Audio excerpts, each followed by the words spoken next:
ladies and gentlemen, and welcome to NJPW Puroresu Review.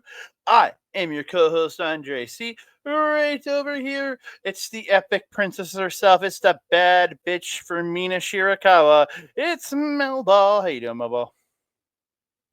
I'm doing great, Andre. Shout out to Wrestling Wind Down. The women there are always putting out amazing content. This is a crap you can't tell because you just get me from bust up.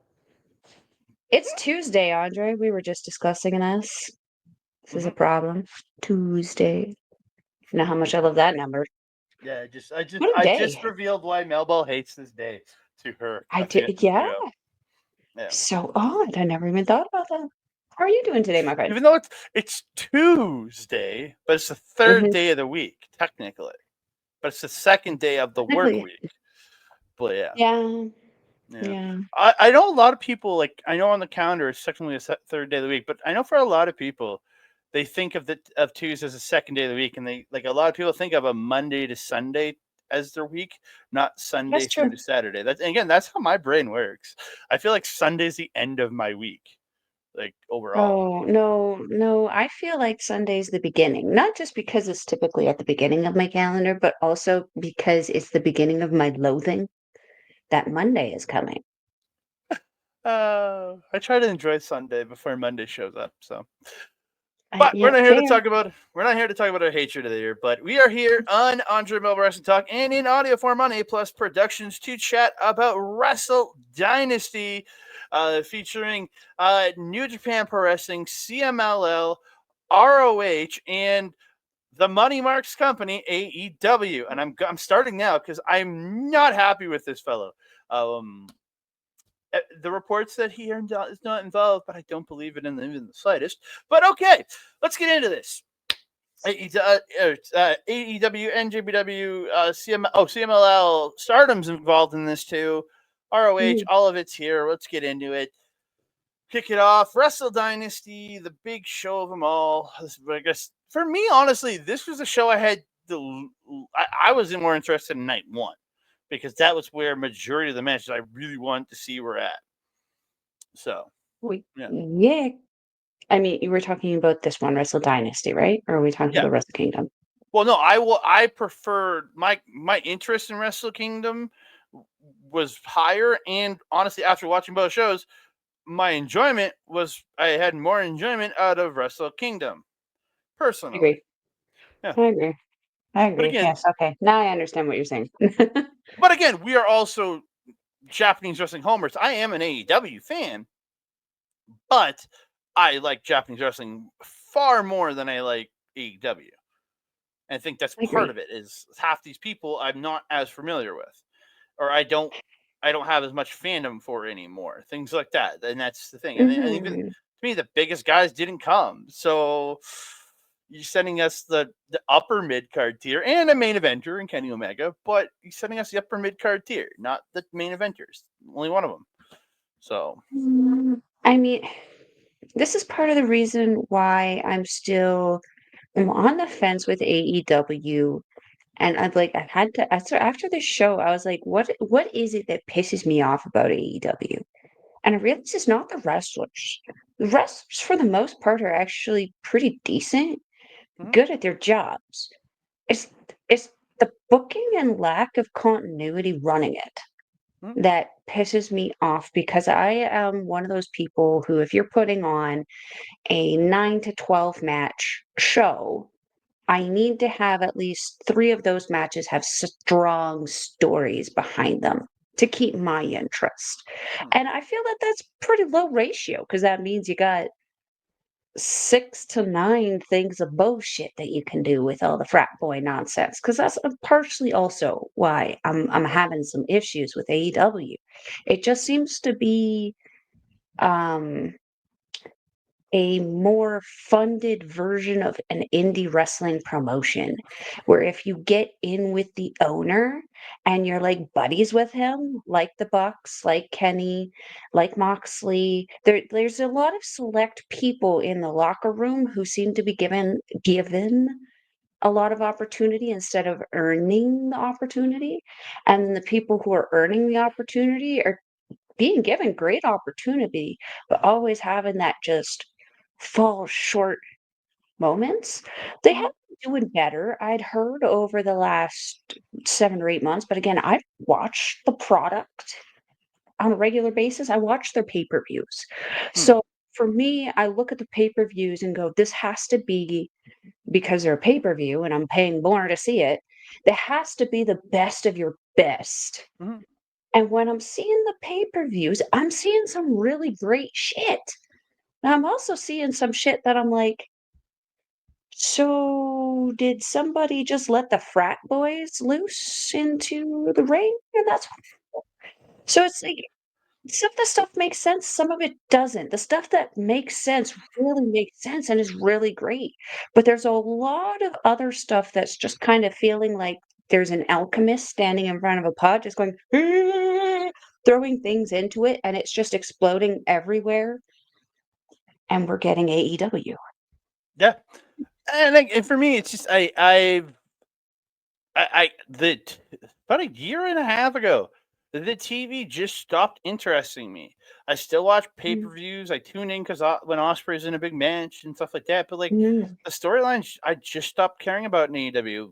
When you turn a pay per view on, they're the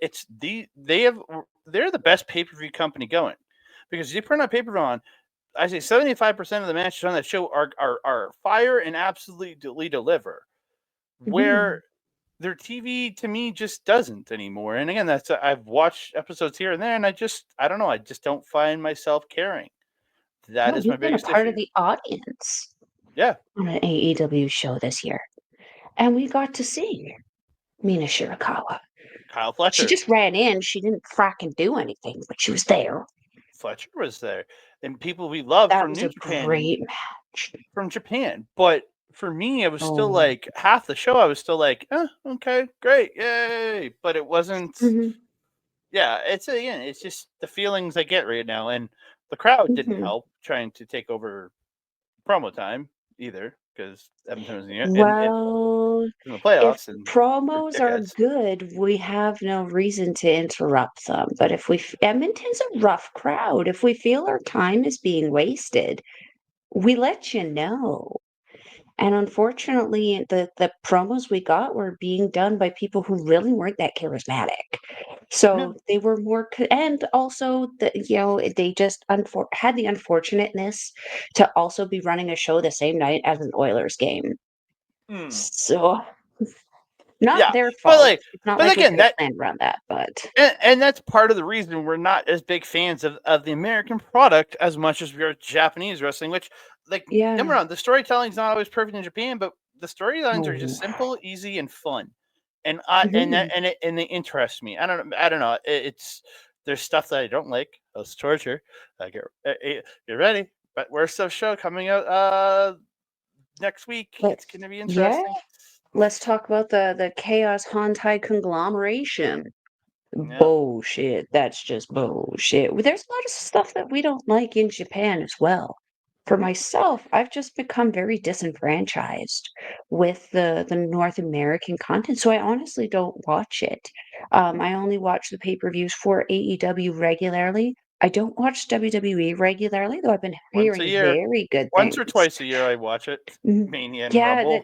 that's usually us together, Mm. like, with our horde. So, I have been hearing good things. I heard that the Raw had some odd changes, but some really interesting era turnabouts that I'm excited to hear about. Maybe they might be able to win me back.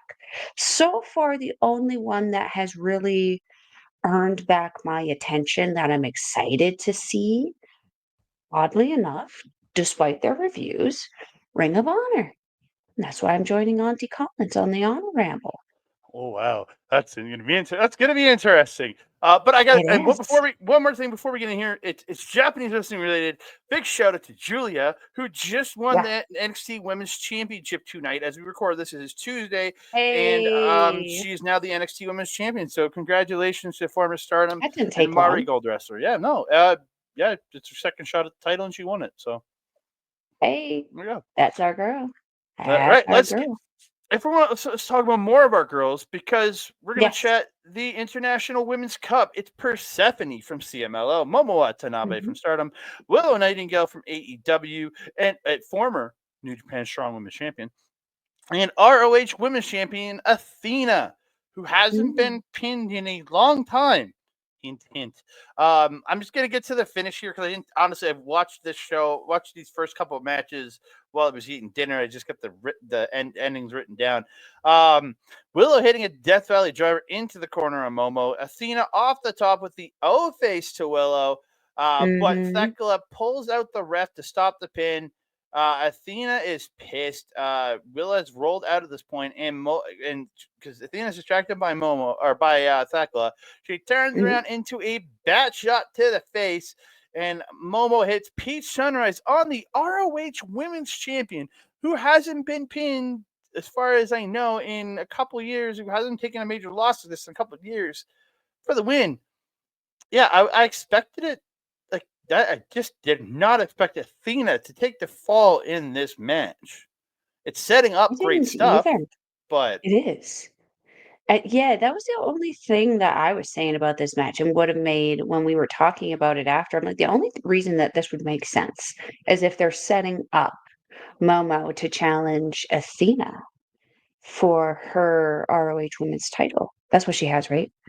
mhm. There's two. There isn't there, or is there just the one? Yeah, there's two because ROH Brazilian Women's said one. Championship and ROH Women's Television Right, Championship. right, right.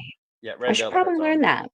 Yeah, but no, and the thing is, they didn't even set up Willow versus, or not even set up Athena versus Momo. They set up Athena versus Thekla for the ROH I title mean, on January 11th in Stardom, or January 13th in Stardom. Sorry. So, you know what storm is coming. You know what storm is coming. Is we saw this literally happen on this show where the partner, the number two, if you will, or number one, I don't know what the leader considers themselves. Um, the you send the right hand person to deal with a problem, and the right hand can't deal with the problem. You send the big guns. mm, So I suspect that's what we're probably setting up, which is unfortunate because I love Thekla and I think that she would be the perfect person to be able to kind of put her foot in the door for Stardom wrestlers and being a very effective mouthpiece for Hate Club. I hope that's what they start calling themselves. When hate actually starts invading North America, which I think is an only amount of time. I really hope it's amount of time mm. because I feel like women's wrestling needs a really good heel faction. And what I'd love to see is them take hate all the way through North America and build it up to something for Rep Pro. Because I would love to see hate take on the Cutthroat Collective. That'd be pretty sick. Yeah. I got to give props to Persephone here. Again, I had no prior knowledge of her, and she was so Yeah. smooth in here, worked so well with Yeah. everybody. And again, there's language barriers in here. I know Persephone does speak English, so she can communicate well with Willow and Athena, but Mhm. Momo's Japanese. She doesn't speak a lot of English. And and so like having and so it's interesting to see how smooth everybody worked in here, and just people that hadn't Mhm. worked together before. It just I thought this match was a really fun way to open the pre-show. Mhm, mhm. Yeah, I actually had talked to somebody about that with the language barrier inside the ring because everyone does call things certain different ways and different meanings. So yeah, it's very, very cool to see how that was not a factor here, and they had such a perfectly fluid, just organically chaotic match. And when I say organically chaotic, that's a compliment because Hmm. these things aren't supposed to feel so structured that it suspends our reality. It's supposed to be a fantasy within the reality.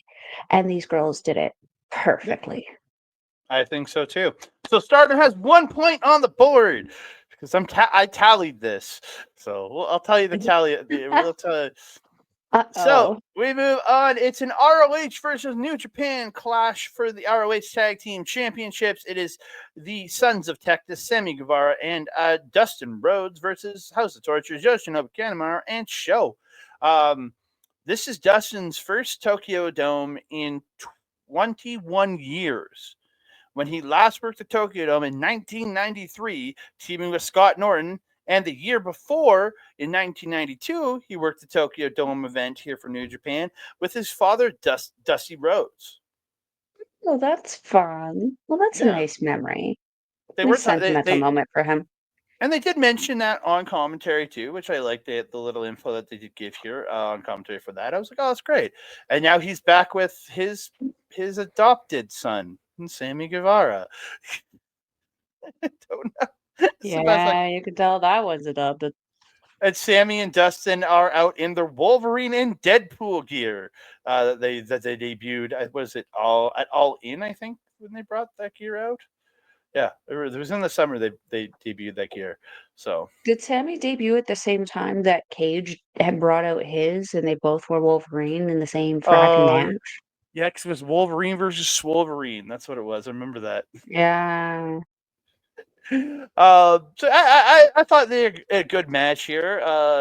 Dustin's he's in the mid 50s, but he's still solid in that ring. Sammy flying all over the place, showing and Kanemaru trying to pull a lot of their shtick. There was no outside interference, which I did appreciate here because the night before was pretty bad. But yeah, again, I thought it was a good, solid match here. The end of this match, Kanemaru gets a swig of the whiskey. Dustin stops it. The ref gets tossed into Dustin, and he does like gold dust, like rubbing up his body that he used to do back in the day, and like kind of pushes the ref aside. So the ref goes down, and Kanemaru gets a sanitary surprise, but only gets two. He goes to the top for it's the moonsault to Dustin's knees that he's been working on throughout the match, but only gets two.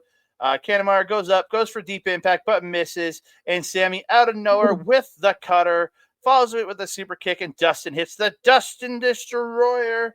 He then takes a shot of the sanitary surprise, which, from everything I hear, this man is a sober person. So having him take a shot of the Centauri surprise was surprising, but he did spit it out right into Kanemaru's face. Sammy hits another super kick, and Dustin hits Final Reckoning with Sammy coming off the top with the super duper swanton, because I love how Sammy flies off the top, and like that high, that the jump he gets in, and like the arc that he gets on his swanton looks so good. And Dustin gets the pin for the win. ROH 1 point, Stardom 1 point so far on the night. I mean, I'm not gonna lie, I'm not a fan of Sammy. I'm not the hugest fan of Dustin either. So like, I was kind of like, oh yay.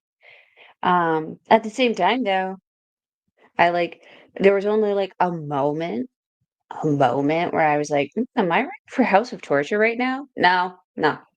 I sat down until I felt better. What the hell? That being said, I didn't have any particular spots written down. The only thing that I noted was that there was a couple points.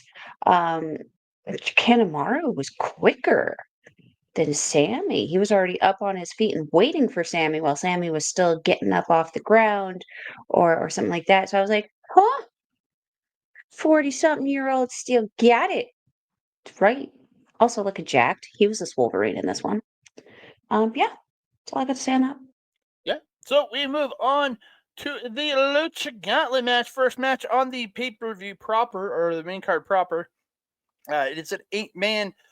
It's a casino battle royal. It's AEW's Casino Battle Royal featuring New Japan and CMLL guys. So the first two guys could have ended this match in the first minute. If one of them had pinned the other, the match would have been over. And it just would have ended, and the other 6 wouldn't have come out. That's the rules. I'm happy it didn't go that way. Me either. So first two out are Hichisero, who actually was scheduled for a CMLL event this weekend, but I guess they switched it up and got him to Japan. And then Kosei Fujita, who I feel is the one person in this match that wasn't supposed to be here. I feel like he was an addition for New Japan side because Doki is out injured. Because I feel like Desperado and Doki both would have been in this, and the other two New Japan representatives I feel would have been in this. And so I feel like Kosei Fujita is an addition here. Like I feel like he's the odd man out if you think about everybody here. I had like a Clerks moment there where he's like, I'm not even supposed to be here today. I love that movie. Soberano Jr. from CMLL is out there. I know Mel. That's the one Mel was calling for to be in this match.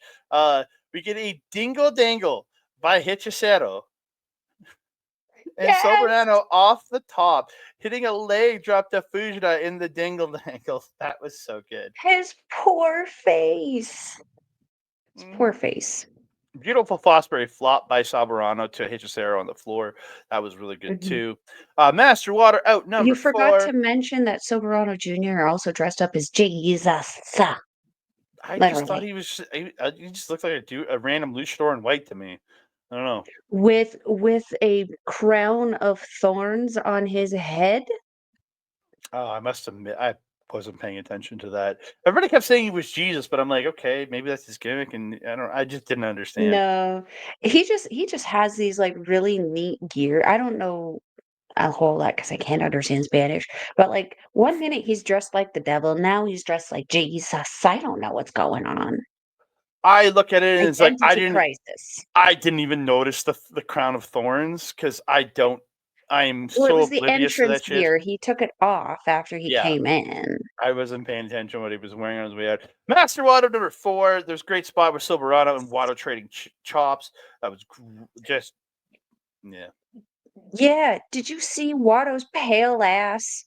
Every fingerprint, not even finger outline, every fingerprint from Soberano Jr. you could see on Mm-hmm. that poor pale man's chest.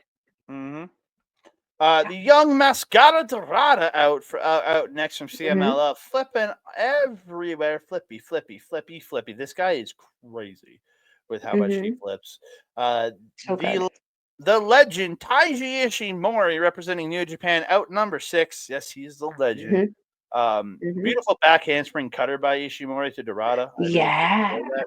Yeah, he does get mhm, he gets the shoulder breaker, then hits La Mystica into the bone lock, but Dorada does mhm, ropes. Teton out number 7, representing CMLL and New Japan because he is member of both rosters. Um, just great stuff. Then him and Dorada kind of work really well together here. I thought how they work through it with each other. And then out mhm. number 8 is your new IWGP Junior Champion El Desperado. Everybody lining up. Despy gets in and he just gets beat by everybody. Just and like some of the moves they were doing, I was like, oh, what's this? They were putting him on their shoulders and then just went huh, and threw him to the front like where Well, Barrett's wasteland. And I was like, he's what? got 7 other moves to take, right? You can't pop off all your crazy shit on the poor guy. There was 3 wastelands. It was Hitsura Death Valley Driver, Wada with a wasteland, Teton hit his weird spinning slam, Soberano hits a wasteland, then Ishimori hit a wasteland, and then Fujita gets the scoop slam. 3 wastelands. It's the worst move I've ever seen in my life. It was the worst finisher I'd ever seen a guy do in the WWE. Again, so many crazy shit. There's Tobe on Hila from Fujita. Ishimori hits that triangle moonsault, the Kodabushi triangle moonsault to the floor. Tornillo by Soberano. Springboard moonsault by Teton. Wado hits a tope on Hilo. Dorada hits a middle rope springboard shooting star press to everybody on the floor. It was crazy. Just Mhm. insane. To the end comes Fujita ends when Desperado gets a crucifix for 2. Fujita comes in, gets a pin, then gets a Romero special, but Ishimori breaks it up and pins Desperado for the win. Fujita is pissed because he's just got another win stolen from him. TJP did it to him in America. Ishimori did it to him here. It was funny. I mean, yeah, because look on his face. He's like, "What the hell?" And like, wasn't he shoving too? He was trying to shove him and get in his face after. I feel for the guy. Because yeah, he did all the work for the vets to run in and just swipe it out from underneath him. But that being said, this shows us what Fujita needs to work on. He needs to work on his ring awareness. He needs to be aware where every human being is so that this stops happening to him because he's got the skill and ability to be a champion. He's already an IWGP Junior Tag Team Champion with Robbie Eagles. He just needs to work on these little kinks. But like already, it's crazy to think he's been wrestling professionally for how long? And he's A year or already so. doing so well. Yeah. Crazy. Well, just think about this. He went on his excursion last fall, or not last fall, the fall of 2023 to Australia for 2 months, and then came back and has been working full time as a regular guy on the roster. So, and he's Yep. he already has the title. So, yeah. Very, very special wrestler there. We'll talk about Ishimori again at the end of this show. We get a 5-minute exhibition bout. Katsuyori Shibata versus Hiroshi Tanahashi. This is supposed to be a grappling rules match, and it started out grappling for like the first minute and a half. They just had each other in a lockup. And then they broke. And then they decided to chop the hell out of each other for the last 3.5 minutes of this match. Tana does try to get a dragon suplex, but it doesn't work, and they just keep chopping. And they chop. And they chop. And again, it was great. It was a good time. There's really nothing to it, but it's a good time. The bell goes. They kind of get in each other's faces. They then step back. Shibata offers a handshake. They shake. They hug. They bow to the crowd together, and they leave. That's really all it was. I feel like your little review there at the end of it was just like, you remember Hercules, the Disney movie? Hades? We kiss, we hug, we schmooze, we go home. Everyone's happy. There you go. James Woods, man. Yes. Perfect. Yeah, I only have one note, titty tenderizers. Yep. That was the most predominant thing in this match. It was really awesome to see Katsuyori Shibata. It was a just stark difference in wrestling technique from when we saw him facing Tommy Billington. Very obvious the difference in wrestling ability now in Tanahashi versus Tommy Billington. Interesting comparison, right? Because I think Tommy is like half Tana's age, but still. Yeah, and a part of it, I think, is New Japan is like, while he has been wrestling for AEW for like a year and some now, New Japan's still wary because he went into business for himself. At least that's the story back in 2022 with that match with Narita. So moving into a real match, and that was the last time we had seen him until now. So again, that was the story they were telling on commentary. We don't know if that's the real story. But again, we'll see. And he did indicate wanting to go again with Tanahashi. I maybe outside of New Japan again, it'll probably be like an AEW match at some point for Tanahashi. There's still Forbidden Door. Maybe you get these two at Forbidden Door. That'd be kind of, I think, a good match for Forbidden Door. You know, if you told me that like a month ago, I'd be like, really, we're gonna trust Tana with that. Tana has been walking better. And I know it sounds odd to say because of something so simple, but it's like if you can't walk, you can't really run the ropes. You can't run the ropes. Should you really be in the ring? That's something we should probably discuss when we get to Did You Know What? Yeah. So we're there. We will. And so NJPW won, ROH won, Stardom won, and one for no contest. Perfect. We move on to one of the matches I was most anticipating on this show: NJPW Women's Strong Championship and the RevPro Undisputed British Women's Championship, which pretty much referred to as the British Women's Championship the whole time.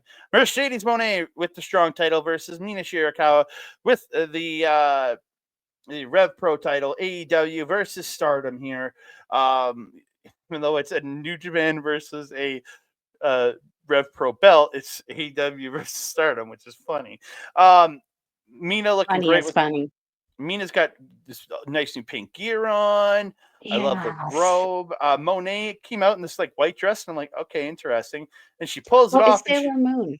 It's Sailor Moon. I realized that after. And then when she pulled the dress off, I realized, she's going from the princess to Sailor Moon. And I didn't transformation. I didn't like what she was wearing. I'm like, oh, it And then looks she so. took it off.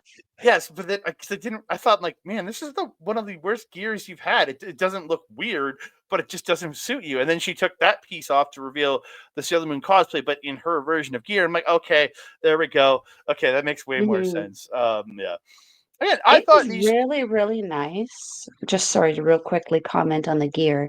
It was really, really nice, but it wasn't my favorite variation of her Sailor Moon Mm, gear. I think Astrid was the one who told me her or showed me her Royal Rumble, WWE Sasha Banks Royal Rumble gear. mm-hmm, That gear was mm-hmm. Yeah. that gear was very special, but this gear was still really, really nice, and I like how she transitioned into the change. It was like she was trying to emulate the Sailor Moon transformation on TV in the ring, and I love and appreciate that. Yeah, Continue.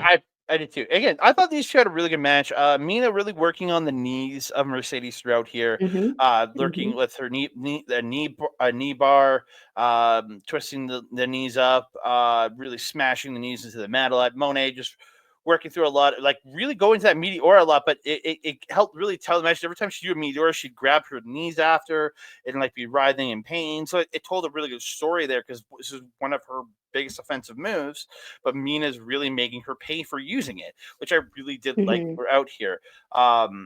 There is a nice Moné reverses like a lift into her own lift on Mina, hitting this double knee Ishimori style lung blower, like it was out of the Tombstone style, and just boom right in. I was Yeah. like, I was like, man, So she's watching good. her entire Ishimori matches. I like it. I like it. Mina working Mhm. over that figure four throughout. Um, Mhm. Moné working out of one and getting her and rolling her into and getting her up into the three amigos. I thought really good spot there. Mhm. Mina fights back after Moné goes to the top. She hits a spinning back fist to her on the top rope, and she goes up and hits that beautiful avalanche implant DDT off the top. I really like. I was like, oh, nice. Um, Mina getting the sling blade off the top at one point and follows it up with another implant DDT. Again, Mhm. glamorous driver Mina, but Moné kicks at 2.99. I thought it was over there. I was ready to celebrate, and I was like, no, you broke my heart.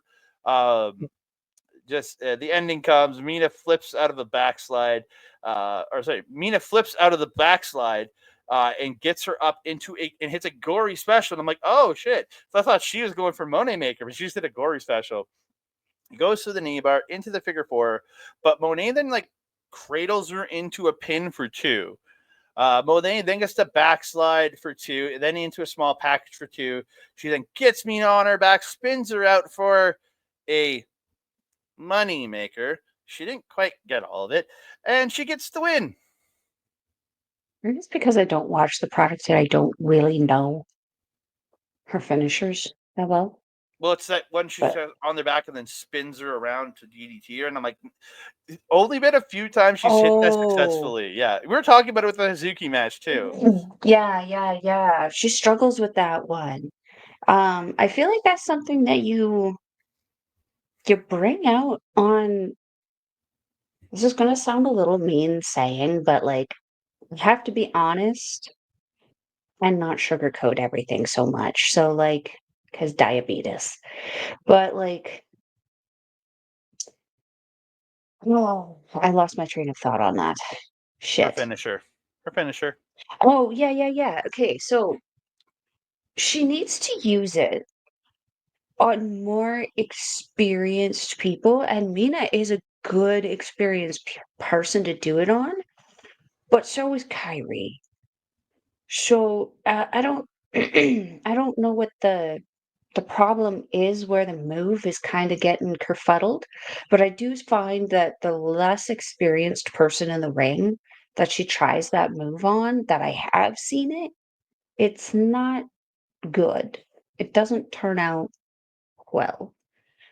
So I don't know, maybe but I don't know, she'll figure it out. I mean, or she won't, and she'll just keep winning titles for us. Been a year and a half, or been over 2 years of her trying to figure this move out. Let it Yeah. go. Just give us some. Just come up with something that you can Elsa. hit on. But weirdly, the best person I think she's ever hit it on was Willow, and that's the biggest person she's hit Interesting. it on, which is weird. Hey, But maybe that's the thing. maybe that move is just really, really complicated to do on really small people because the two people that I mentioned who are very experienced, Kyrie and Mina, would probably be the smallest. It's also like the Momo match. It didn't look good. Like it's I think Almost it's comparable size to her too, though. yeah, but even there, it didn't look that good. Where it's just, I think it's people have to be in perfect unison for this move to hit properly because you have to spin somebody else back, It's you have not to an out spin of and wear grab the move, DT, yeah. and it's the coordination. And she just had with most people, the coordination is not there. It's Mm, just simple. And again, it's time. And so many podcasts I listen to when they talk about her during that finish, a lot of people have been praising her for this, especially this last half of 2024, and what mm, she's really been killing it. But everybody's problem seems to be that Moné maker, and it's just she hits mm. it in such a it doesn't hit frequently, and that's the problem. Well, I mean, I guess what it comes down to is how much does she work these people or how much is run through Mm-hmm. with that before it happens. And maybe she'll listen to the people and be like, yeah, maybe I should re-review that. And she'll team up with some people. I mean, who's that bearded guy who everyone gets these really awesome moves from? That bald guy. I don't know. It'll pop up on my. Everybody steals from Kenta, so I don't know. Go for GTS. I don't care. I don't know. I was gonna say it. She would probably rock a GTS. Why the hell not spinning back fist? Kyrie Sane Well, makes don't a steal living Mina's. on that. Don't steal Mina's move. Well, arguably, Mina might have taken it from Kyrie because Kyrie was doing it before Mina. So it's That's like, true. yeah, we could. I mean, we could. What I want to say is that I am disappointed Mm, because I wanted to see Mina win, and I felt like Mina has been working insanely hard, traveling all over the place, not just to America and back, but to the UK. She's defended those belts quite a bit since earning them. mm, My hope is that Mercedes does the same thing and goes over there quite a bit to defend it because the fans of Rev Pro deserve that. They mm. deserve to have their champion there. That's what they pay to see. They pay to see their champions. So if she can't be there every show, I totally get it, especially if they run weekly. I don't know how much they Mina run. wasn't there for every show either, but she showed up for a couple No, times for defenses. So exactly. So I'll be satisfied being that she puts in the same work. mm, I need to see that same work. Otherwise, I'll be satisfied. But that being said, we can't let Mina's momentum stop at this because she just moved to a new country because of this uh, amazing thing that we call professional wrestling. And it's my impression. I don't know if I'm correct in this, but I'm under the impression that she's probably heading for the AEW Ring of Honor conglomerate. So if that's the case, I'm not gonna lie, selfishly, I want her in Ring of Honor.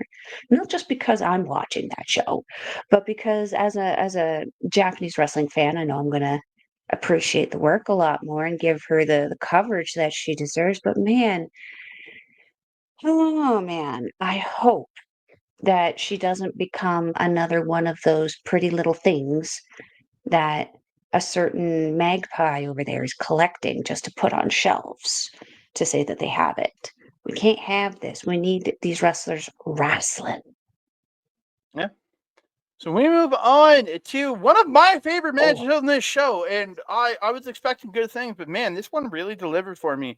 It's David Finlay representing New Japan Pro Wrestling versus Brody King representing AEW. Former New Japan Strong wrestler Brody King. Before he joined AEW, he was working regularly on Strong throughout the pandemic and everything. So yeah, hmm hmm came out in that red and green camo. I really like with the mask up and everything. Not doing his House of Black gear, but he's just more kind of just being I'm Brody King here. He's still representing House of Black, but he's out in the camo. I really like that. Finley kind of hmm more subdued tonight than he was from his entrance the night before. Kind of after the loss, you kind of see him almost taking stock. This match was great, man. hmm These Mhm. two just like King really in control for a lot of this match. Really using his power, but Finley really trying to use his power, and he is very like he's got a lot of power for his size, but he Mhm. is outsized and outpowered a lot in this match. Man, there's a great plancha by Yeah. Finley that's caught, but Finley gets off the shoulder, sending King to the post. But he goes to spear King into the barricade. King just sidesteps him, and he just goes smashing in. It was crazy, and he gets put in the chair.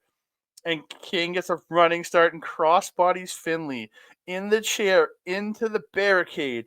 It looked so rough, and I loved it so much. Mhm. Mhm. We'll talk about Wow. shit getting rough and me maybe not liking certain things. But man, this is the kind. If you're gonna get rough stuff, this is the kind of rough I like in a match. So, but yeah, Mhm. so many good stuff.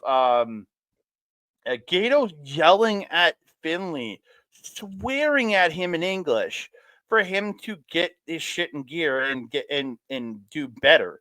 Like he was getting heated here. And you don't hear Gato yelling and swearing like this. That's a Finley thing. No. Yeah, typically, yeah. Gato, the cheerleader girlfriend you didn't know you needed. Yeah. I'm just gonna jump to the end here. This match was really good. I do highly recommend it. I know a lot of people write off David Finley. This guy has Mhm. become insanely good. Like we've been talking about him Mhm. for the last couple of years here, how good he's become. Finley calls Mhm. for overkill, but King gets him up and hits a Death Valley driver into the corner. He starts barking like a war dog. King does, and he hits the cannonball in the corner, puts Finley up top, chops him. King tries to superplex, but Finley fights him off, hits a sunset flip over the top, but he can't get the power bomb, so he just lifts him and drops him face first into the corner. Then he does get him up for a power bomb. He then follows with the overkill for the win, and I wrote that was fucking great. That was my reaction at the end. I thought these two killed it. This was a great match. This Yeah. was a really great match. You got pretty much everything that I got except for there was an inside out lariat that Brody King hit on Finley when Finley attempted a redirection on him Mm. running the ropes. Just stuck his arm out and just whoosh. Finley Mhm. pretty much destinoed himself around it. Oh, so good, man. So good. It was so good because David Finley, again, you said, we've been talking about him a hot minute. The transition that he went from this like fun-loving Finley with Juice and flamboyant Juice to Juice abandoning him, turning into what is he now? What is he? He's a bang bang gang. The Bang Bang Booty Gang? He's a bang banger, But what was it? Didn't he have a little fun name? I just find it ironic that they parted ways and then have somehow, in a weird roundabout way, have still found their way back to each other. Because technically, Bang Bang Booty Gang is a Bullet Club affiliate. Mm-hmm. So is the War Dogs. They're Mm-hmm. like together but not. It's adorable. Yeah. What's that little phrase? Not together in distance, but always at heart. Yeah. So sweet. Yeah, that's all I have to really say about this. You kind of hit the nail on the head. This was a great match. Really great showing for both of these guys. I have really been enjoying seeing King. He was kind of like introduced to me around the same time, like during the Strong Mm-hmm. brand kind of inception. Strange to look back and see how far that's grown too. That's a Yeah. conversation for another time. It is. We move on to Shota Umino versus Claudio Castagnoli. I spent a good chunk of this match just sitting there trying to say his name because I was like, how do you freaking say that? Every time it popped up on the screen and you could see it in the back, I'm like, what? Castle what? Castagnoli. Castanoli? Ca- Castagnoli. Yeah, maybe consider just sticking with Claudio. That's hard enough. Claudio. Well, that's why he was Antonio Cesaro in WWE. I did not Well, like Antonio Cesaro though. The then it just name became just, then it just became Cesaro. But yeah. Anyway, uh, I'm. This was a better match for this is gonna Shota be here great. tonight. This was a better match for Shota here tonight. I still don't care for it.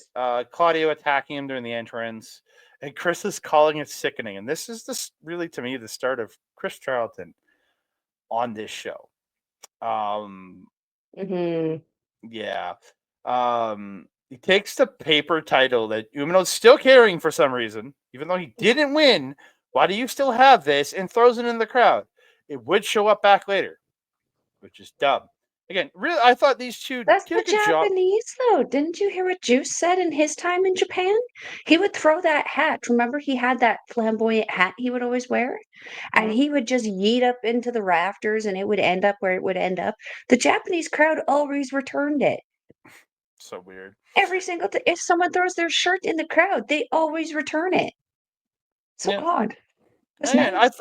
I thought these two, like, this match was a lot of Claudio in control, beating the piss out of Umino, which I was fine with. Claudio goes swinging, and you hear itch, knee, stun, chi. You hear the crowd in like counting in Japanese, and I loved it. Or no, they counted in English, but I'm like, why aren't you counting in Japanese? And I'm like, itch, knee, san, chi. I was like, no. He would understand regardless. Yeah, he would. He probably does. He's so many languages. But again, I thought really strong match here. The end comes Umino lining up the blaze blade to the back of the head, only gets two. Goes for the Death Rider, but Claudio gets out, hits the uppercut, then hits a very European uppercut, which is that launch into the air into that uppercut. Looks so good. I like that, yeah. He hits a Ricola bomb, and I thought it was over here, but Umino added that last possible millisecond. He goes, goes for the neutralizer, but Umino, he gets out and then flips out of another attempt. Umino backslides Claudio through into the Death Rider for the win, and you can hear audible boos in the crowd for Umino here. Like, I wanted Claudio to win. I wanted Claudio to knock his head off. I don't know. And then after the match, Claudio just doing the Q symbol with his arms to Umino on his way out. I literally wrote as Umino staring Claudio down from the ring. Claudio indicates Umino can go do something to himself. And Umino gets a stupid paper belt back here. Like, it's just like, one of those lions must have got it from the crowd. And I'm like, gosh, you lions are the worst. Come on now, those lions are great. That one has the face of the perfect villain. Anyway. He's the one that probably got it, too. The one with the very, very chiseled jaw? Sure. He's a villain, you said, so I assumed he ruined my night by getting that paper belt back. Oh, I see what you did there. Yeah, Castagnoli, Claudio attacking Shota Umino on the rail after he'd done his little circle of the ring on that silly little motorcycle thingy of his that looks like a white Batmobile bat cycle from the Adam West Batman in the 60s. I was listening to another show. I think it was Post Wrestling. The Shooter Scooter, as they called it. Wow, that was a funny laugh that came out of my mouth. I just loved what they called it, the Shooter That's Scooter. Great. Yep. That's Shooter Scooter. Anyway, yeah,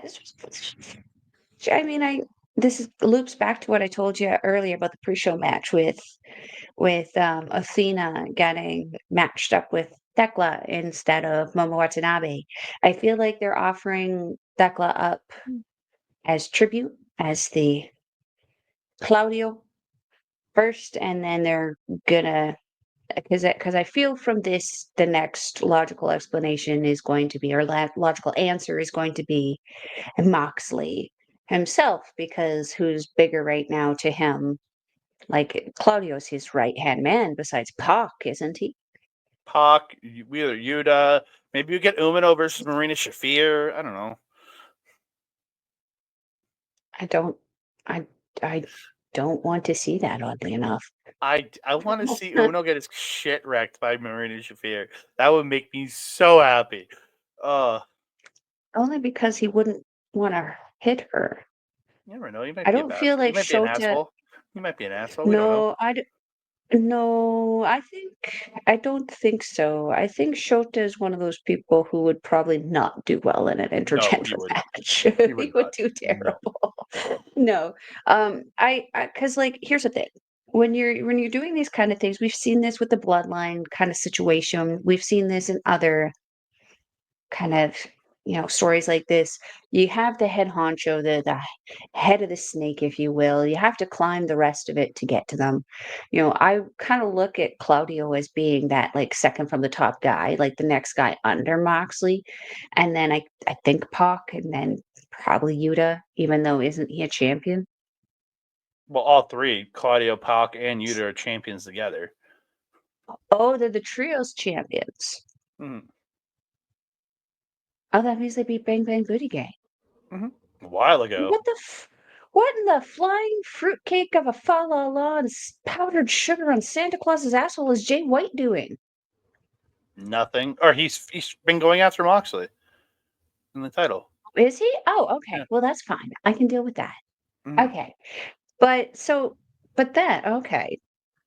Well, he's going to have to pencil in Shota at some point then, because like I don't going anywhere else. I feel would probably be a step down. Even going to Pac, and Mm-hmm. Pac is one of the more dangerous people in professional wrestling, I would say, just because of his clear absence of a lack of confidence in himself. I feel like he would just jump off a cliff and be like, "Look what I can do." Mm-hmm. Yeah. So we move on. It's the AEW International and the Never Openweight Championships.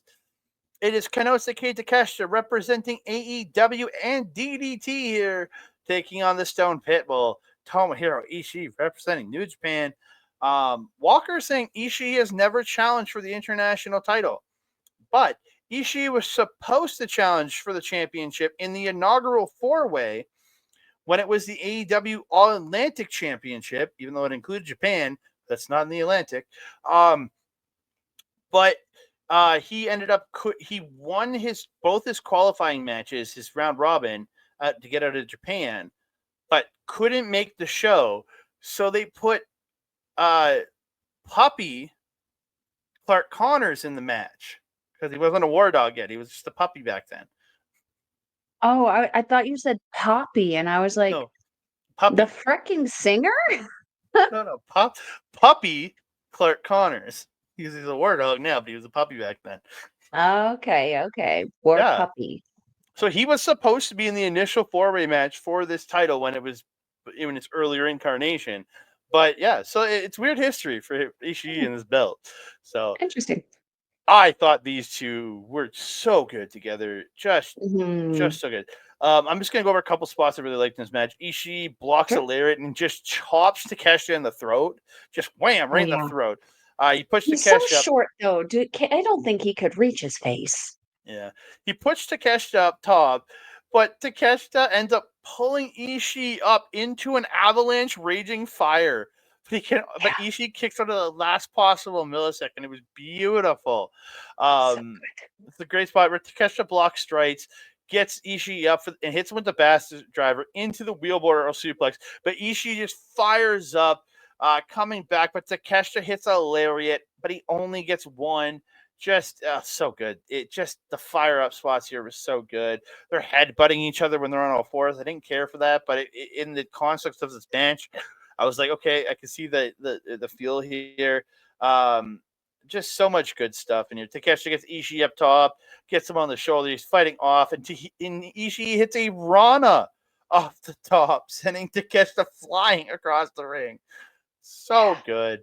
Takeshita hits Ishii with a brainbuster, then gets him up, but Ishii is fighting to take Takeshita out, but Ishii drops him with a strike, hits a sliding lariat.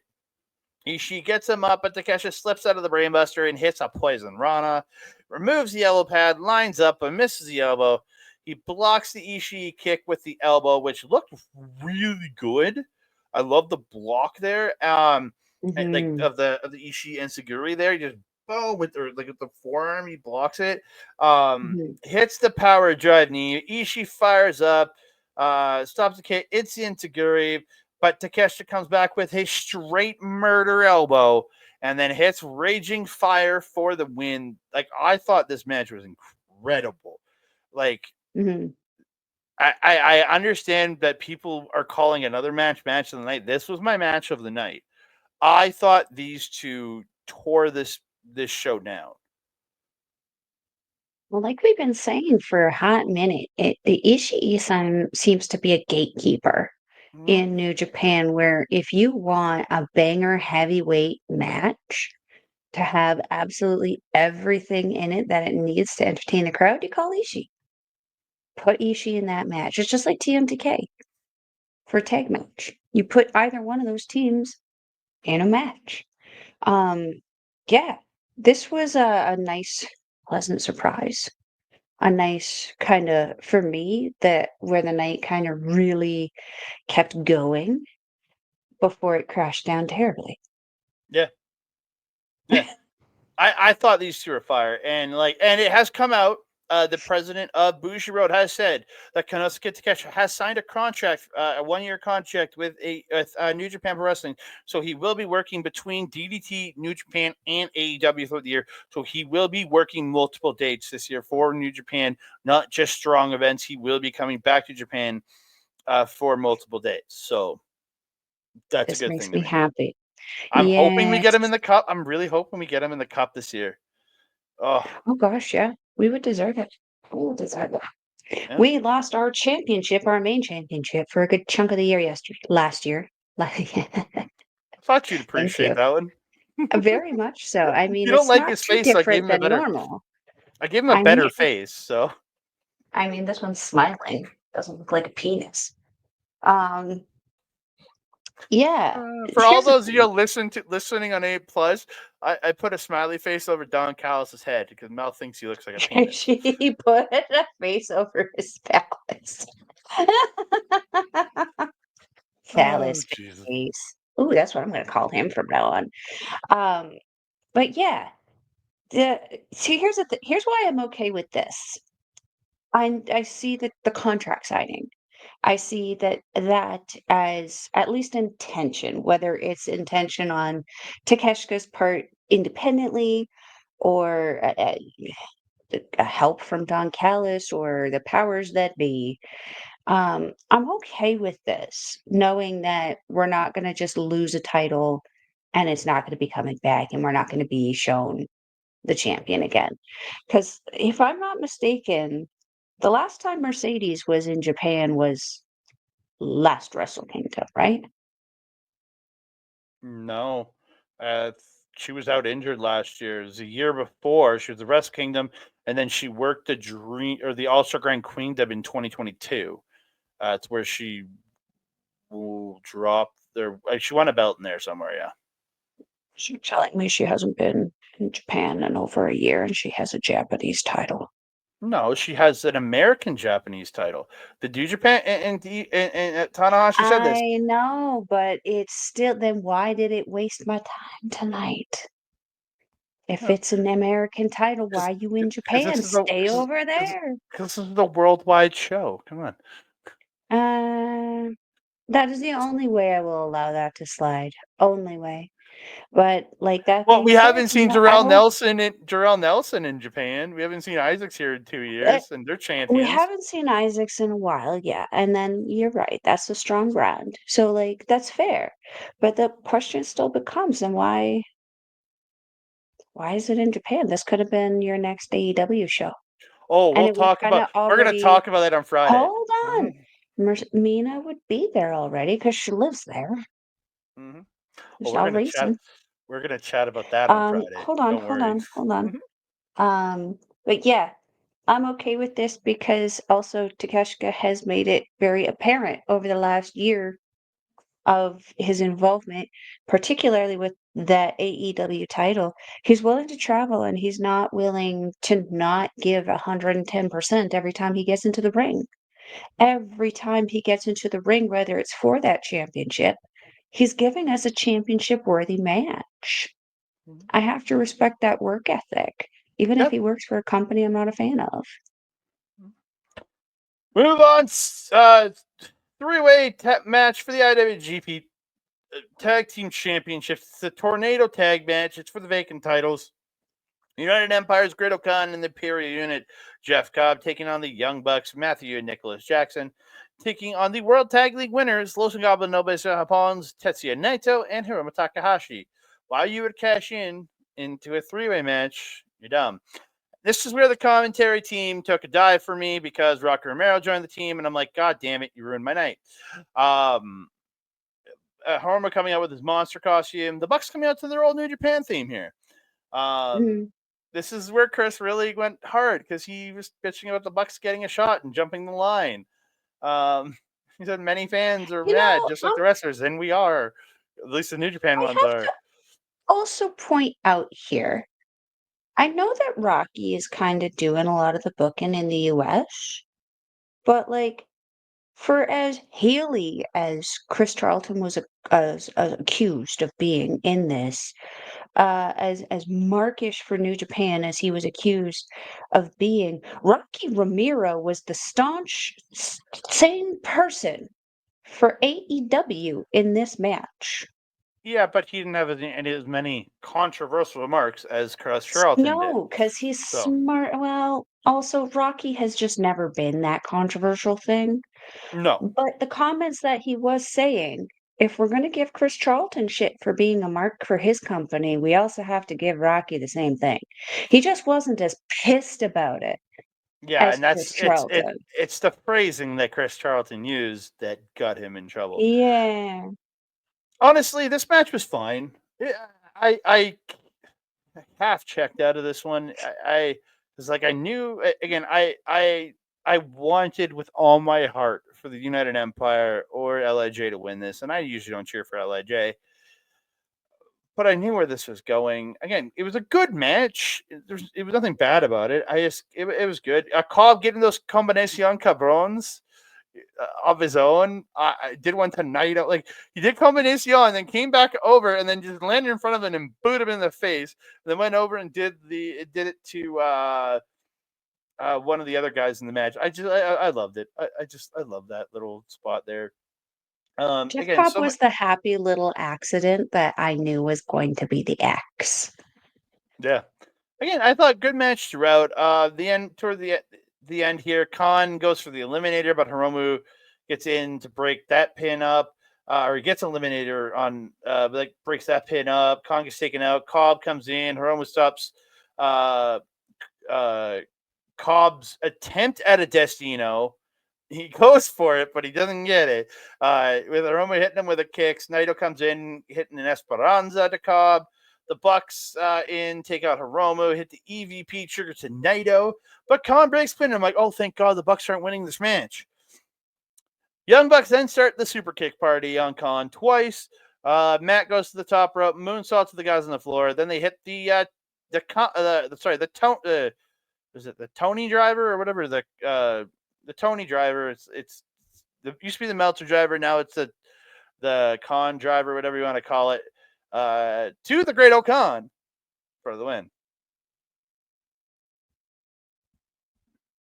Call it a driver. Well, it's a tombstone with the spinning other person helping, and it's called the Meltzer driver. It was called the Meltzer driver. Now it's called like the Khan driver or the Tony driver or something. I don't know what the name is for sure. You can call it Melball's broken heart at this point, because like even though I predicted this, it didn't make the win any easier. Nope.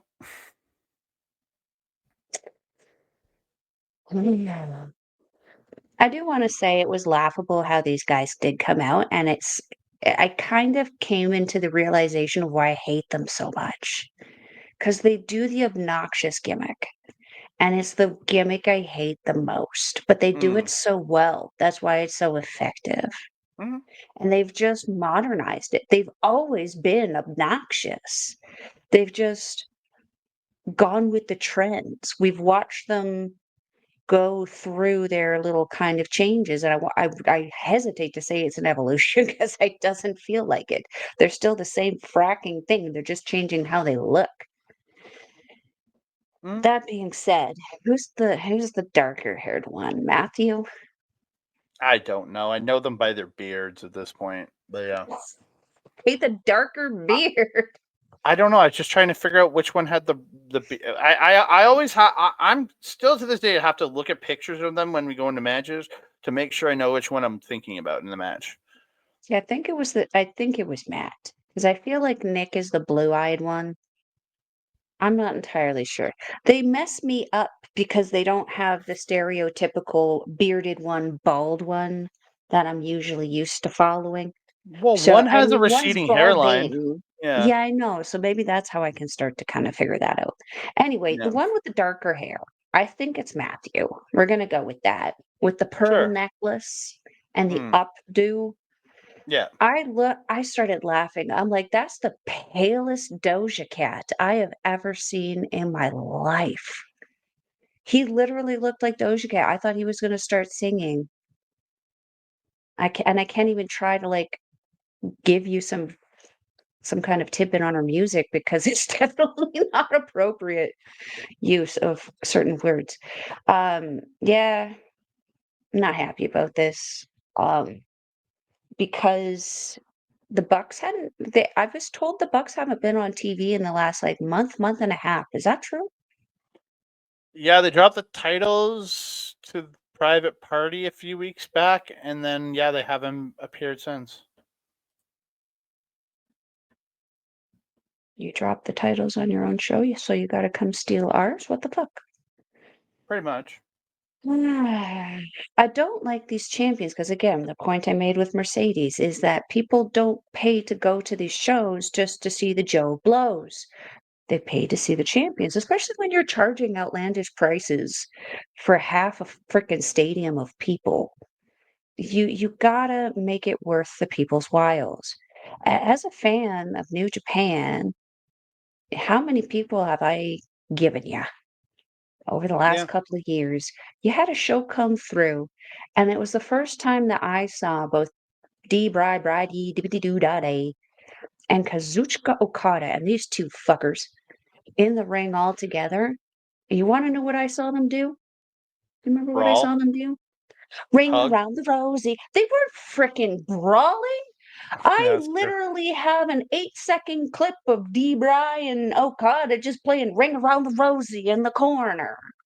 That's true. That This is true. this is my problem. There's too much bullshit and not enough solidity happening. There's not enough wrestling for for the amount of wrestlers that you have signed. There's not as much wrestling, and then your champions, they're not showing up. I heard the Bang Bang Booty Gang were the trios champion on ROH for a really long time, and they never showed up. Hmm? What is that about? And that I bring up ROH because I know it's the sorority show to the frat that is AEW. So, like, how? I'm trying to understand if you have the competent people working in the competent places that they're supposed to be, how is this becoming so convoluted? Because one person's booking everything, and he needs to learn to let people book things, but he doesn't know how. So Is it Okada of the non-Kazushika kind? Did you guys hire him? That would no, have no, been a no. It's mistake. it's it's just Tony. Tony's doing everything. That is The the issue. He child doesn't. who needs his phone taken away at 8 p.m.? Yes, he needs to. He needs to get Debray and Rocky and other people to help him book these shows, and take it off his plate.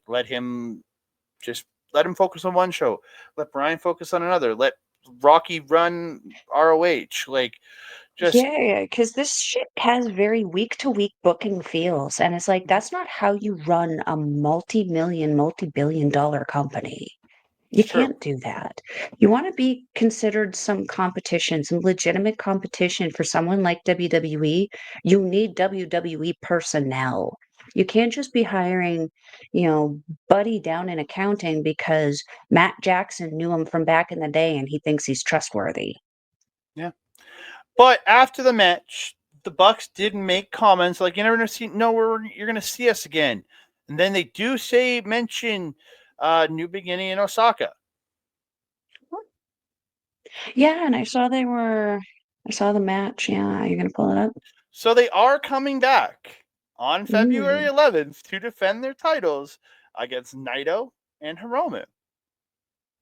It bothers me that if you switched the Bucks right now, they would be doing the Empress Nexus Venus. But they're the EVPs. They're the EVPs. There. There's too much of it of that, yeah. But anyways, Yeah, let's move on. just one more thing, real quick. If that's the Oh, case, I truly, madly, deeply hope that that is where they drop them. I honestly was hoping that they would have had a match at Wrestle Kingdom and then dropped them at Wrestle Dynasty. If they drop them at this show, I won't be as mad about this. mhm. But if they don't, and I have to deal with a championship of mine being kidnapped again, we're gonna have some problems. Yeah, and if they keep showing up, though, I'm not going to be as pissed, but I'm still not happy with the titles not being held by guys in New Japan. But No. That moving being on. said, our tag division is stagnant right now, but Mm, that doesn't mean we need them. no. IWGP Global Heavyweight Championship, Gene Blast Yota Tsuji defending his newly won championship against Scapegoat Jack Perry. Jack Perry raiding Evil's storage unit. Yeah, he did. He did. He came out with Evil's old giant sickle, and I was like, dude, can you carry that? Like, thing was way bigger than him. I loved it, but he held it really good considering like the staff of it is really narrow and the top of it was really thick. He held it up pretty good. But that Yep. stupid goat, god damn it, that goat thing looks so stupid. Mm-hmm. Ugh. Yeah. Is that why he wears Suji, it? maybe. He's a scapegoat, so that's why he wears it. So Suji he's the coming out looking. scapegoat, so his job is to look stupid? Yeah, pretty much. Tsuji coming out looking like Carmen Sandiego one more time, but when he takes the jacket and hat off, he's got the gold with red accent gear. So his Carmen Sandiego went away then. Yeah. I thought these two were doing a good match. Perry hitting a nice Toby Suicida early on, but the problem is Perry's not getting the heat that he wants here. The crowd is not booing him. This crowd is like they're cheering for Tsuji, but they're not super hot here. I noticed. No. Yeah. I mean, look at what they just went through. They had the Ishii match, they had the Claudio and Umino match, the Finley and King match, and then that titles match. They're probably in shock that they're realizing they're losing their tag titles. Maybe. I've got a couple points on that. Tsuji gets Perry up top. They brawl up top. Perry gets the advantage. Tsuji fights back, hitting a beautiful Spanish fly off the top for 2. He lines up in that 3-point stance, but Perry hits him with the glass jaw knee. That sequence looks so good. So good. To block the Gene Blaster, Perry can't capitalize as he's grabbing at his own knee because he's in pain from hitting the knee strike. I was like, okay, that's Yeah. pretty good. The end of this match comes. Tsuji slipping off the shoulders of Perry, hits a super kick. Perry stops him in the corner, attacks him, hits strikes. The ref gets shoved. Perry gets the low blow, and he gets I thought looked like a Samoan drop. I honestly did not know truly what he hit here, but Tsuji does kick out at 2. Perry goes for the glass jaw knee again, but he misses. But Tsuji then misses the knee of his own. Perry hits a German. They both start running, and Tsuji hits a Gene Blaster for the win. Mm-hmm. This was a really fun match for me because I was not a big fan of Jack Perry. Both like his in-ring performance was really good, but his persona and gimmick was real stupid to me back then. The Jungle Boy thing, it was adorable when it first came out. It fizzled out real quick for me, and I couldn't understand why they weren't sending him somewhere or changing up the gimmick. That oddly enough, the House of Torture influence for Perry has been very, very good. And like obviously comes with some perks. Get to use Evil's old scythe. It's freaking cool. I wanted that. I wonder if he's going to raffle it. That'd be cool. Anyway, getting off track here. This match was a kind of like a story of studying and scouting on both these guys' parts. They were reversing so much of their stuff throughout this entire match and so effortlessly, especially Tsuji. He'd just roll through and just grab his foot and just redirect Perry, and Perry be like, "What the hell?" It was really, really cool to see these guys kind of almost like intertwined together. It was so cool. Yeah, I don't have a whole lot on this one. I have much more on the other one. Oh, okay. I figured you had more. So yeah, we move on. Semi-main event of the evening: Kenny Omega versus Gabe Kidd in a special singles match. Gabe Kidd, man, he might be the biggest babyface in this company now. This For crowd, being such a fucking heel, yeah. well, this crowd was audibly booing Kenny and audibly cheering Gabe, because when he came out, I'm sorry, that was the most face entrance I had ever seen Gabe Kidd do, and he used to be a good guy. He comes out, hopping the barricade, firing up the crowd. He's got these fight shorts on.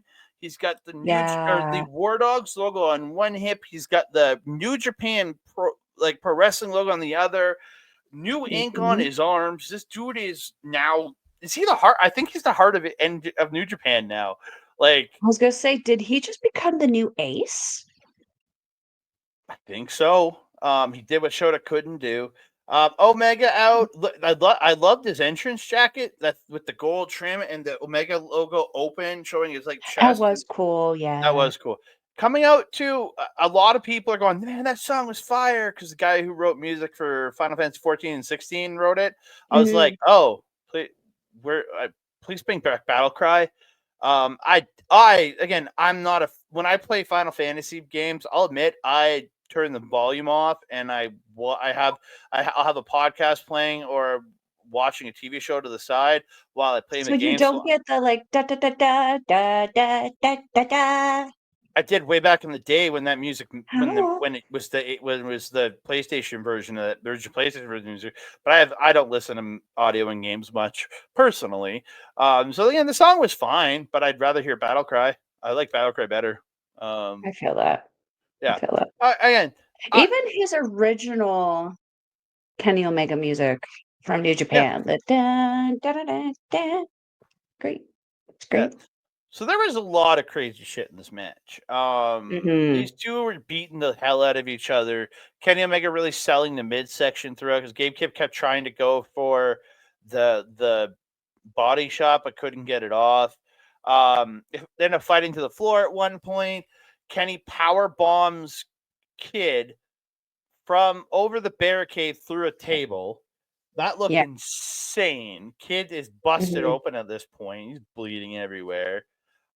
These two are fighting. Kenny hits a springboard swanton from the ring over the ringside area, over the barricade to Gabe Kidd, hitting him. And he also lands on where the stage is raised, hitting his hip, because he started to yell for ice. Yeah. Because he wanted ice. And you're thinking he's selling for his wrist, but no, he puts it to his hip, because he hit his hip on the stage corner, because the ring is elevated from the rest, so it can be a little higher for people to see. And the moment he was asking for ice too, he kind of healed it up a little bit, because he's asking for ice. They weren't expecting to need ice right then, I guess. They were scrambling to get some. I think it was Shomakato who get in there to give him the ice, and Kenny ends up shoving him, and he ends up falling into Gabe Kidd. And this was kind of where you start to see kids start getting fired up again. Mm-hmm. Well, and the point where where this crowd really turned on Kenny Omega is when I think it was Shomakato brought him in, and he then shoved him away. This crowd was already on Gabe Kidd's side. This crowd was just booed the living piss out of him for the rest of this match, and this is where we really saw Kenny's kind of demeanor change in this match. This was also Because at that point, also, I forgot to mention, he also shoved Shoma. Shoma ended up falling into Connors. Connors was at ringside at that point. That was when Kenny had wiped out Drilla and Connors as Yeah, well.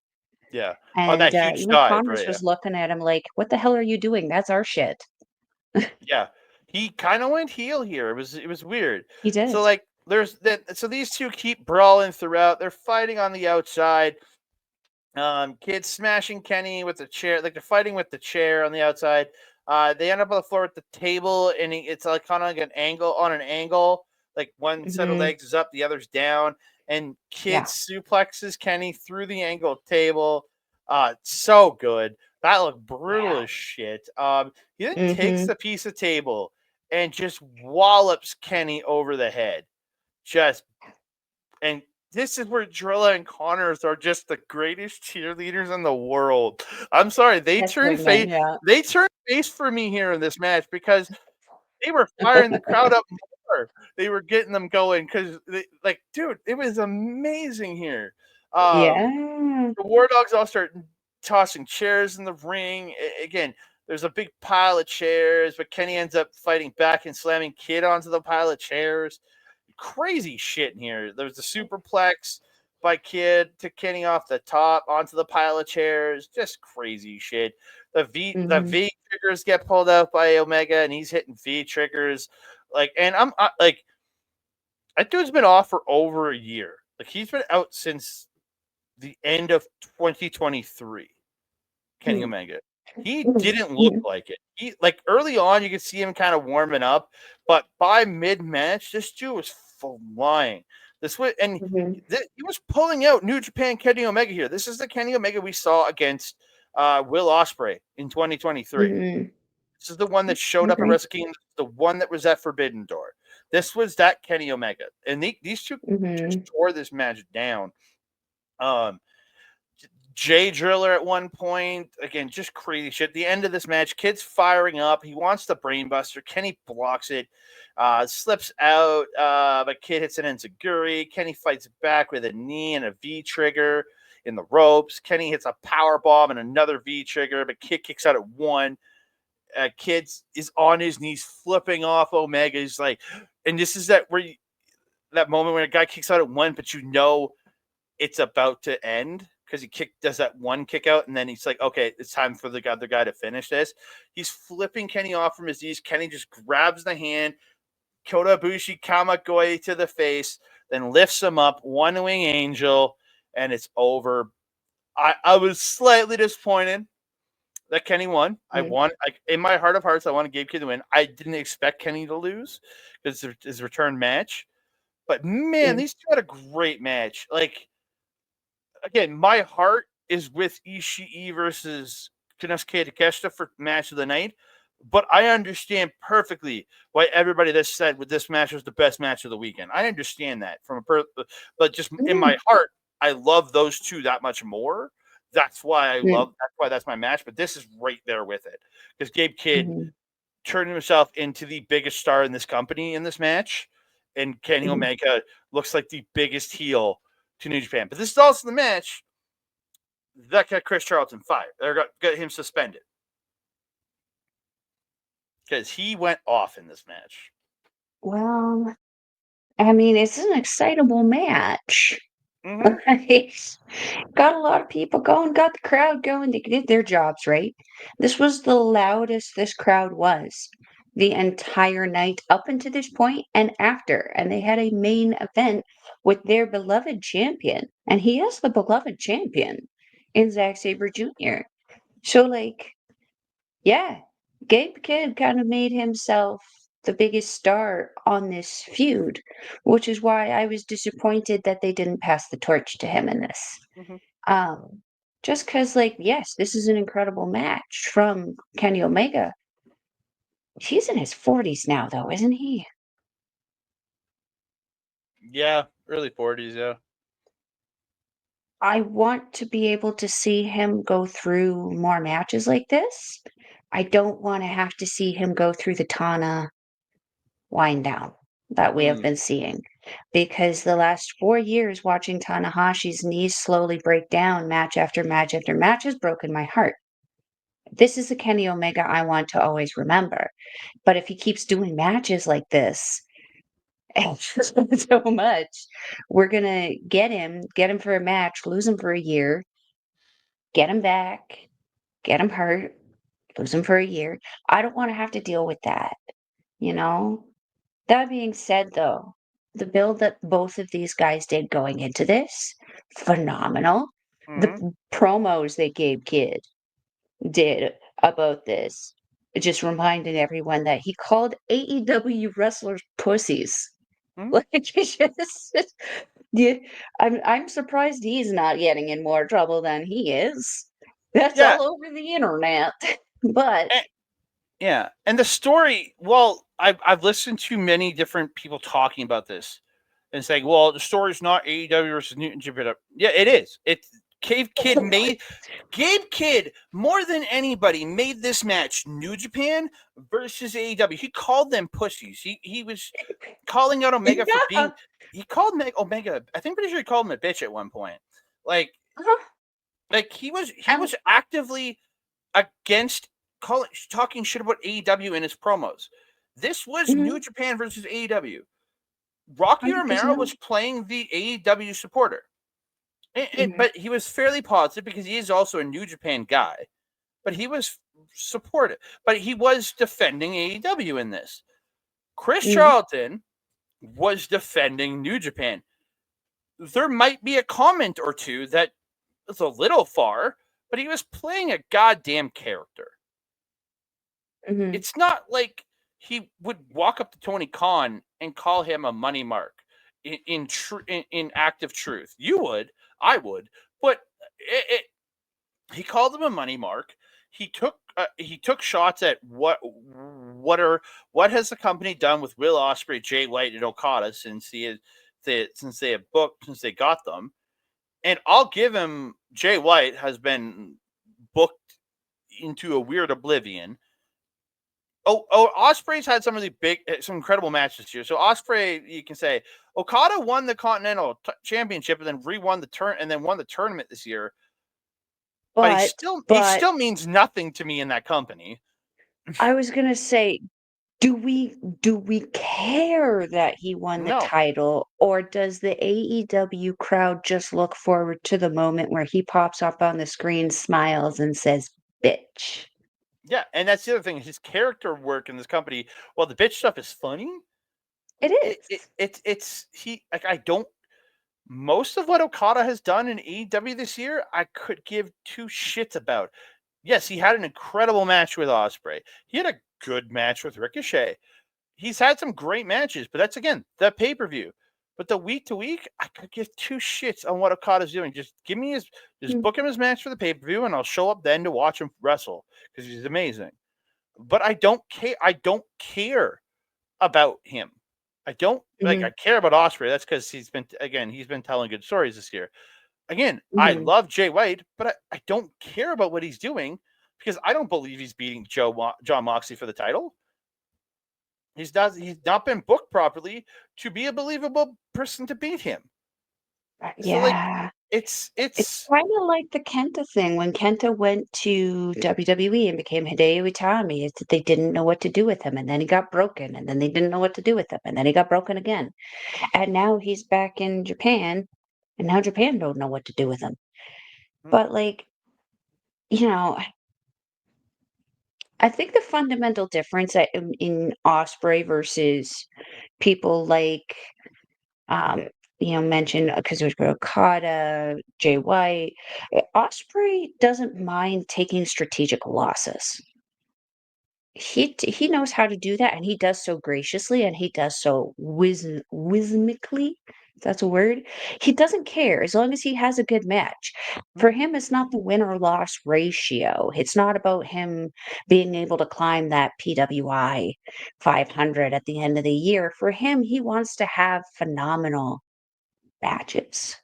Whereas someone like Jay White, I feel like Jay White is a very smart business guy, but I feel like Jay White demands wins. mm. And I feel like that might actually be maybe if a booking problem is the problem, maybe he wants to win more than they would like to book him winning. and Yeah. that's hindering his process. Who knows? It's a whole company that I don't know anything about. I'm not back there. I'm not in that locker room. It's just very sus the way things happen. This match, though, back to the original match at hand, fracking phenomenal. Mhm. This was like watching um Okada and Kenny back in the day. It was Mhm. like we had the best belt machine back again. It was like he never left, but we know he's gonna. Yeah, and Next, again, gonna go and, back. and like at the end of this year, when I go back and I go back watching some of my top matches of the year to pick what my best matches of the year is, I can go back and watch this match and then watch Takeshita and Ishii and go, okay, this is what I'm picking on Mm, the night and just the couple days following it. Ishii and Takeshita has me, but by the end of the year, I could be saying this was my match of the year. I don't know. mm, This was right there with that match for me. Both these matches were mhm, absolutely incredible.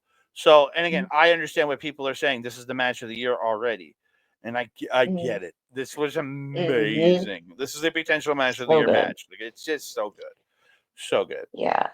I just did So feel like Kid had a little bit more to lose in this one, taking a loss because he is the champion. He's a yeah. strong champion. And then due to his comments, and Charlton also said that the C2 cannot measure up to the G1, and that's true because it's in the second year in existence, and it's not to me at the same level Yeah. as G1. That's just undebatable. He G1 has is been, like 30 years existence now, isn't it? yeah. Sean Ross Sapp and a couple others have reported that there's a 2-month suspension for Chris Charlton. Dave Meltzer has reported an indefinite absence. So whatever it is, I want Chris Charlton back. And even Cobb kind of called it out. So did Phantasmo kind of called it out at New Year Dash the next day, both asking Walker said, "Why are you alone?" And like I was just like, huh. Why do we have to suffer because Tony doesn't know how to be offended? Again, the reports are saying this is all coming from New Japan, but I don't know. The money mark is probably pissed off, and it's like, why are people slandering me? But that's my Tony Khan impression. Well, He just sounds weird to me. He can't he talk. He the can't the doesn't know how to problem look at a camera. I just the problem I have is why is he such a prominent figure? Like I get that he's the owner of the company and shit, but it's like Hunter's involved with WWE. He's not on every single fracking show coming out there going, "Hi guys, look at me. I'm just as much of a spectacle as the guys in the ring." Your job being the owner is to own things. Sit down. Shut up and let the other people who are competent in other places of business do the competent business things. This is your first time running it like a business. This is his first time running a business, isn't it? no. He's uh worked with the Successful? Successful he business? worked with the Jacksonville Jaguars, Fulham SC. Okay. He has a couple other businesses of his own that are successful. So yeah, he's not like Just he's still not a that he would know, well, he's not a or at least competent have businessman. someone who knows. But it's like, if you're the owner, there's a reason why the owners typically don't take that kind of a, like, you're not Vince. And we don't need another Vince. We just got rid of the dementia era. We don't need somebody to take that spot. You're We don't good. need a we don't need a dumbass here. That's the thing. Again, Yeah. I agree with Chris Charlton. He's a money mark. He bought his way into wrestling. Said here's a bunch of money.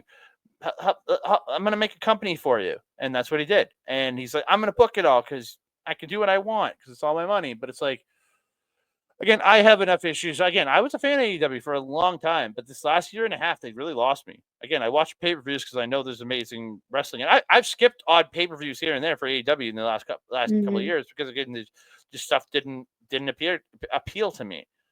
Mhm.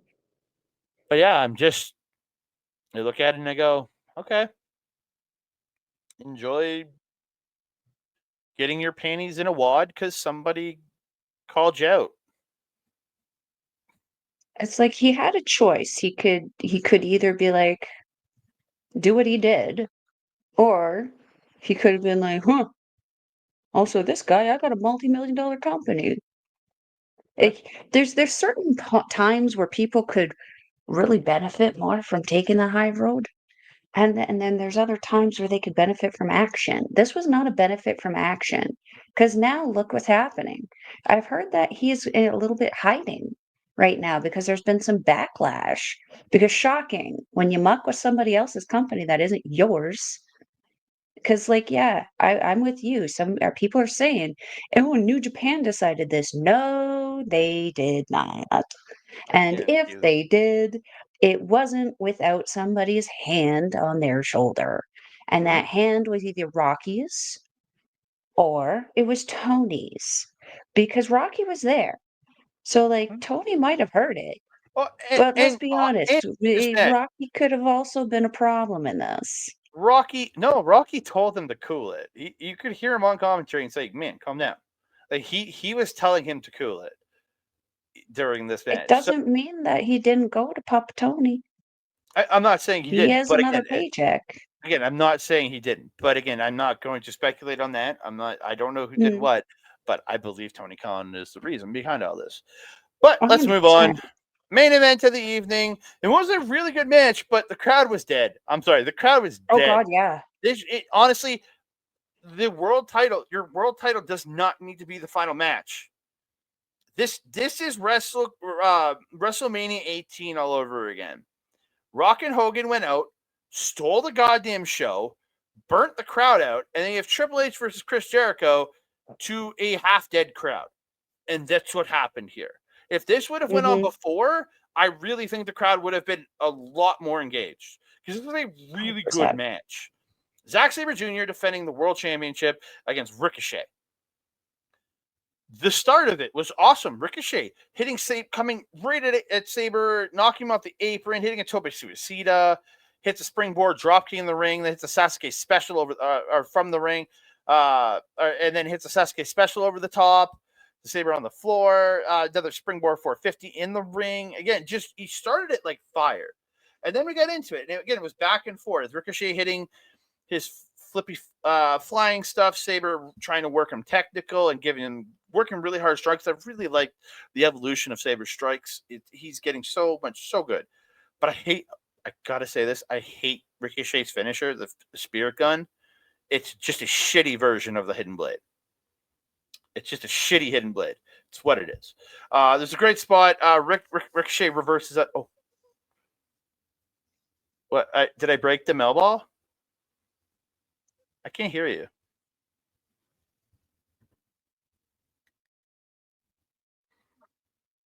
He calls it spirit gun? The spirit gun. Like, yeah, spirit gun. Yes. I think I broke a Melball with calling. Yeah, Ricochet broke her with the spirit. What's up, guys? I'm gonna hit you with my spirit gun. Ricochet reverses out of his Zack driver run point, hits a strike. He catches Sabre in a backslide, hits a rolling knee, suplexing him through. This is where he gets him, suplexes him, rolls him up, hits another suplex. I'm going thinking, okay, three amigos. Then he rolls them to the apron, hits a suplex on the apron. They bounce to the floor, hold on to the suplex, and lifts him up, hits another suplex on the floor. Yeah. And then Ricochet gets back in, and Sabre gets in at Mel's favorite number, 19. You know what though? Zack doesn't do that often. He's when he leaves the ring, he's usually the first one hopping back in. So I'll excuse it. Yeah. Ricochet gets Sabre up top, and Sabre pulls the mission up top, tosses Ricochet off.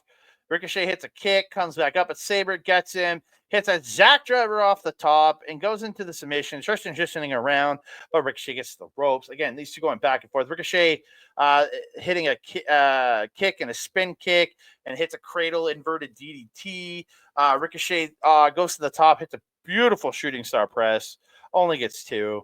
Ricochet hits the down kick, like just lifts the leg up and kicks the guy straight down.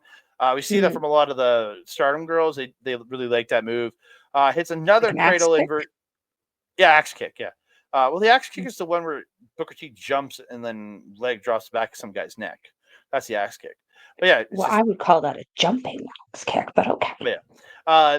So Ricochet hits that kick, another inverted DDT, goes back to the top, misses the 630 splash, which was like he crashed on that. That was great.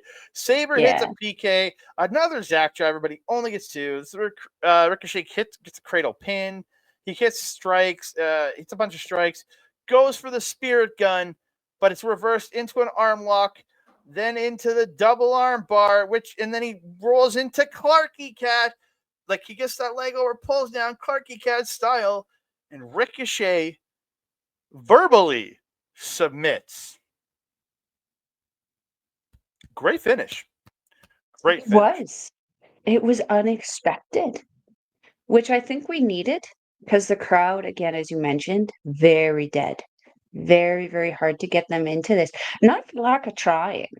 Like they were both trying really hard to get the crowd back into it, but like there was just too much before this. And like to go back to what you said at the beginning, I think you're right. The world, just because it's your world championship doesn't mean it needs to be your main event. This could have been two matches back and just like shuffle it two down and just have everything shuffled up, and that would have been a perfect way to have the show go. Because people would still be raring for Kenny Omega and Gabe Kidd at the end. They could have even gone on before Kidd and Kenny and gotten great pop, and Kidd and Omega would have still gotten that crazy pop that they got. Absolutely.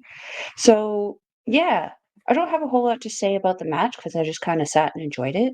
I noticed that Sabre Jr. especially seemed very focused, very dialed in on this one. At certain points, angry, almost got a little bit of a grimace on his face. Whereas Ricochet was, from what I remember, again, I'm not a WWE watcher, so I didn't see his time in WWE too much. I just saw like pictures or clips and whatnot. It was the carefree kind of Ricochet that I remembered from when he was in New Japan before he left.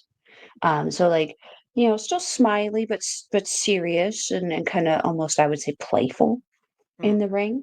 I felt that that combination of seriousness and playfulness worked really, really well for them. But again, it was just, I was exhausted by the first part of this show. Such a good submission, hey? The Clarky Cat, baby. He's such a wizard. He's a wizard. He's a wizard, Technical Andre. wizard, Harry. So post-match, Sabre gets the mic. He says, "Hey, Baldy, arigato." Thank you, man. So he thanks him after calling him Baldy. It was funny. He says, "I forgot all the Japanese with all I've been through. Tell the English speakers to do some stand-ups." He starts talking, calling New Japan the best company around on this round Earth. And I love that he said this round Earth because he's taking a shot at any of those flat Earthers out there. He says, "I love this company. The future is bright and the future is orange. TMDK is going to be at the top for a very long time. Oiwa, we're going to get you a championship very soon. We are TMDK, and the mighty don't kneel." So quickly, I do have a point tally. Go for it. So at the end of this show, in last place is CMLL with 0. No wins for CMLL. Tied for, I guess, third place is Ring of Honor, Stardom, and a no contest, because I'm giving the no contest a point, all with 1 point. In second place is AEW with 4 wins, and New Japan wins this with 5 wins. Yes. So there was a lot of matches.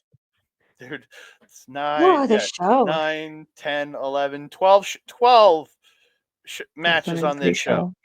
Yeah, if you include the pre-show. That's a lot of matches. We've been watching a lot of wrestling, you guys. It's been so exhausting, but man, we've gotten to be introduced to some amazing new wrestling, which you'll be seeing a new show out very, very soon. Did you know? Right? Did you know? Did you know? I will be debuting later this week. That will be debuting later this week. But for all y'all listening right now, I had stuff for New Year Dash here, but again, we've been going for an hour and 45 minutes, so we're gonna get off of here. I need to get to bed eventually because I got to work in the morning. need a nap. So, Yeah. tune in this Friday live on our local establishment. Or if you are listening on A Plus Productions, the show will be out over the weekend. We'll be doing our Japanese wrestling update returns. We're going to give a couple bit of rundowns from Wrestle Kingdom, some title match changes, talk about the Kenny match quickly. We're going to give everything that came out of New Year Dash. I'll have a chit chat about some Mari Gold because we still haven't seen the show, but we're going to talk about it because it's not really out there, and I don't know if I want to spend the money for it. When that's going away in just a few days, but again, it's not going to be available on Universe until the start of February, and I'm like, what the hell? So we'll be chatting all about the Japanese wrestling on this Friday on Japanese Wrestling Update on OLE live at 8 p.m. Mountain Standard Time, or on A Plus Productions over the weekend. That show will be coming out. So again, we're going to be a big wrap up, talk about some other stuff. So don't worry, it'll all be coming out this weekend. But you can find me on the X and Blue Sky at That Canada Guy, TikTok, Instagram, and Threads at That Canada Dude. You can find me on Facebook at Andre Melball Wrestling Talk and YouTube.com/at Andre Melball Wrestling Talk, where you can find all our great content covering the world of Japanese professional wrestling and all the local independent wrestling that we go to. You can also find us, as I said, on A Plus Productions, aplusproductions.com. Hit the RSS feed. You can add us to your podcast catcher of choice. I know where our shows are being dropped on there this week for all the Japanese wrestling content we have put out.